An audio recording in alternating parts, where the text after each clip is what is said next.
Hallelujah, प्रभु को धन्यवाद। आइए आज एक बार फिर से अध्ययन में चलें, भजन 118, और आज हम देखेंगे उसके 24 और 25 पद को। लिखा है, आज वो दिन है जो यहोवा ने बनाया है, हम इसमें मगन और आनंदित हों। Now, अगर हम देखें तो सारी चीजें बॉइल डाउन करती हैं टू वन डे। आदम ने एक दिन फल खाया और हमेशा के लिए परमेश्वर से दूर हो गया। अब्राहम ने एक दिन फैसला किया कि वो सब कुछ छोड़कर अपने परमेश्वर के पीछे चलेगा और वो हमेशा अपने परमेश्वर के साथ साथ चलता रहा। हमारे प्रभु यीशु मसीह ने एक दिन इस पृथ्वी पर जन्म लिया। हमारे प्रभु यीशु मसीह ने एक दिन उस क्रूस पर जाकर हमारे लिए उद्धार के काम को पूरा किया। So it boils down to that one day. मेरे और आपके लिए वो एक दिन है हमारे उद्धार का दिन, जब हम अपने परमेश्वर से, अपने प्रभु यीशु मसीह से अपने पापों की क्षमा मांगते हैं और वो दिन हमारे लिए ग्रेटेस्ट डे बन जाता है। आमीन। वो किसी भी दिन से ज्यादा उत्तम दिन हमारे लिए हो जाता है। उस दिन स्वर्ग हमारे लिए खुल जाता है और फिर हमारी एक नई लाइफ, एक नई जिंदगी शुरू हो जाती है। हमारे प्रभु यीशु मसीह के साथ एक नए संबंध में हम एंटर कर जाते हैं और फिर मानो वो एक दिन लाइफ लॉन्ग चलता रहता है। आमीन। वो एक दिन शुरू तो होता है बट फिर कभी खत्म नहीं होता है। एक दिन मैं ध्यान कर रहा था और मैं सोचने लगा, जब मैं और आप स्वर्ग में होंगे और उस इटर्निटी तक हम अपने परमेश्वर को धन्यवाद देंगे सिर्फ उस एक दिन के लिए। उस एक दिन जिस दिन हमारा उद्धार हुआ, वो एक दिन जिस दिन यीशु मसीह का मैसेज हमारे लिए रियलिटी बन गया। आमीन। वो हमारे उद्धार का दिन। एंड फॉर इटर्निटी लॉन्ग मैं और आप अपने परमेश्वर को उस एक दिन के लिए धन्यवाद देते रहेंगे। सो आज वो दिन है, भजनकार कह रहा है, this is the day that the Lord has made and I will rejoice and be glad in it. प्रभु के लोगों, सच्चा आनंद, सच्ची रिजॉइसिंग उसी दिन में है। हाँ, मैं और आप बहुत सी अन्य चीजों में रिजॉइस कर सकते हैं, बट जो ट्रू जॉय है, जो ट्रू हार्ट फेल्ट जॉय है, वो सिर्फ उस डे ऑफ सैल्वेशन में है। और जब मैं और आप उस डे ऑफ सैल्वेशन में एंटर कर जाते हैं, देन देखिए ये प्रेयर शुरू होती है। दिस प्रेयर बिगिंस, वर्स 25, हे यहोवा विनती सुन, उद्धार कर। हे यहोवा विनती सुन, सफलता दे। जिस दिन मेरी और आपकी मुलाकात प्रभु यीशु मसीह से हुई, पहली प्रार्थना जो हमारे दिलों से निकली वो थी उद्धार की प्रार्थना। वो प्रार्थना थी, प्रभु हमारे पापों को तू क्षमा कर दे, प्रभु हमारे नाम को अपनी पुस्तक में आप लिख ले प्रभु जी, और हमको अब हमेशा के लिए अपने राज्य में आप सम्मिलित कर दे। सो जब मैं और आप उस डे में एंटर करते हैं, और मैं आशा करता हूं आप उस दिन का अनुभव कर चुके हैं। इन केस आपने अभी तक उस दिन को अनुभव नहीं किया है, अभी तक उद्धार की उस आशीष का अनुभव नहीं किया है, आज का दिन आपके लिए ये दिन हो सकता है। आज का दिन आपका यहोवा का उद्धार का दिन हो सकता है।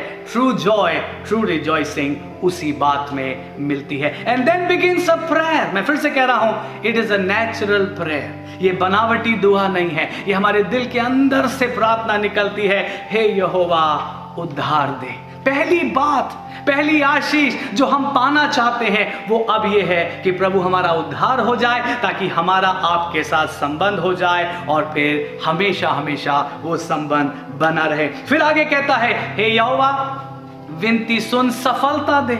ओ God I beseech you send prosperity. प्रभु सफलता देना।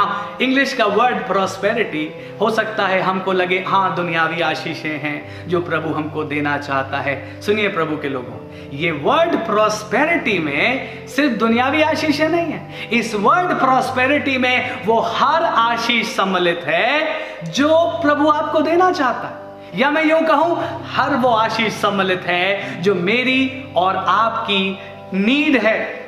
सो जो प्रॉस्पेरिटी प्रभु मुझे और आपको देता है, उस प्रॉस्पेरिटी में सब कुछ है। मैं आपका ध्यान ले जाऊं, जब इजरायली लोग मिस्र देश से निकल रहे थे, आपको याद है 430 साल की गुलामी के बाद वो मिस्र से निकल रहे थे और वो कनान जा रहे थे, परमेश्वर ने उनको बचा लिया था। वहां पर उनको आप देखते हैं उनकी प्रॉस्पेरिटी ना, 430 साल गुलाम थे, कुछ उनके पास नहीं था, लेकिन सडनली परिस्थिति बदली और परमेश्वर ने उनसे कहा तुम जाओ और मिस्रियों से कहना कि हम जा रहे हैं यात्रा के लिए, तो हमारी कुछ सहायता करो, हमें यात्रा के लिए कुछ दे दो। और लिखा है मिस्रियों ने परमेश्वर का आदर करते हुए अपना सब कुछ उनको दे दिया, अपनी धन संपत्ति, सोना चांदी, जो कुछ उनके पास था उन्होंने अपने घरों से निकालकर परमेश्वर के लोगों को दे दिया। यहां पर आप प्रॉस्पेरिटी देख सकते हैं नो, एक गुलामी से इन वन डे, एक दिन में वो प्रॉस्पेरिटी में एंटर कर गए। लेकिन सुनिए, उस प्रॉस्पेरिटी में केवल धन संपत्ति ही नहीं थी, उस प्रॉस्पेरिटी में तो उद्धार था, उस प्रॉस्पेरिटी में तो गुलामी से छुटकारा था, उस प्रॉस्पेरिटी में तो एक नई होप उनके सामने थी, उस प्रॉस्पेरिटी में वो कनान देश अर्थात प्रतिज्ञा के देश में जाने वाले थे। हालेलुया! उस प्रॉस्पेरिटी में वो सब कुछ था जो उनकी नीड थी। मैं आपसे क्या कह रहा हूं, जब मैं और आप परमेश्वर से उद्धार की आशीष को पाते हैं तो परमेश्वर हमको प्रॉस्पर भी करता है, और ना केवल दुनिया की डेफिनेशन में प्रॉस्पर करता है, दुनियावी रूप से हमको कुछ आशीषें देता है, बल्कि हमको उद्धार भी देता है, हमको छुटकारा भी देता है, हमको चंगाई भी देता है, हमको नई आशा भी देता है, हमारा नाम अपनी पुस्तक में लिख लेता है और हमें भी एक प्रतिज्ञा के देश में शामिल कर लेता है। हालेलुया!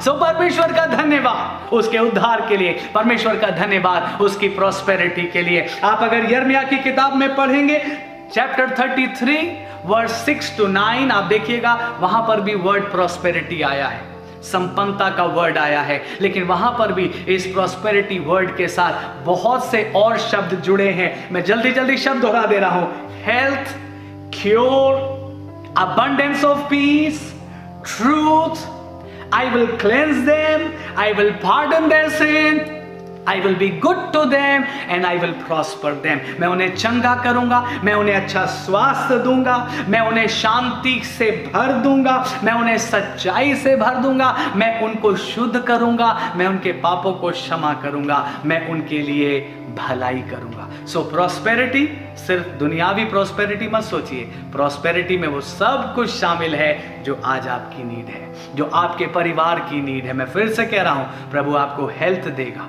उस प्रॉस्पेरिटी में परमेश्वर आपको डिलीवरेंस देगा, उस प्रॉस्पेरिटी में परमेश्वर आपको नई होप देगा, उस प्रॉस्पेरिटी में परमेश्वर आपको नई ताकत देगा और आपको एक वायदे का मुल्क भी देगा, एक प्रतिज्ञा का देश भी देगा। सो प्रभु में आनंदित रहिए, इस दिन में बने रहिए जो उद्धार का दिन है, ताकि आप वो सारी प्रॉस्पेरिटी एंजॉय कर पाएं जो परमेश्वर ने आपके लिए रखी है। प्रभु आपको खूब आशीष दे।